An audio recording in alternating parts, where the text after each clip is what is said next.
Bonjour à tous, journée calme attendue sur les marchés aujourd'hui avec un CAC 40 qui est repassé sous les 5000 points dès l'ouverture ce matin avant de se reprendre pour revenir proche de l'équilibre. Le Nikkei de son côté a fini quasiment à l'équilibre, perdant 0,03% à 23 290 points.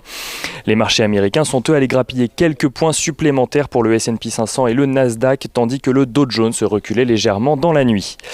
Si quelques statistiques sont attendues aujourd'hui, comme les commandes de biens durables aux États-Unis ou les stocks hebdomadaires de pétrole du département de l'énergie, les investisseurs ont surtout en tête le grand rendez-vous de demain. Jérôme Powell s'exprimera en effet demain en discours d'ouverture de l'Economic Policy Symposium organisé par la Fed de Kansas City.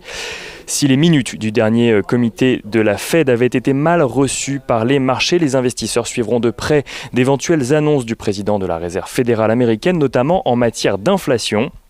On se souvient que sur ce sujet, les différents responsables de la Fed se demandent depuis 1 an et demi s'ils doivent dépasser plus souvent leurs objectifs de 2% d'inflation, alors qu'il existe une probabilité élevée que les taux d'intérêt restent au plus bas plus longtemps.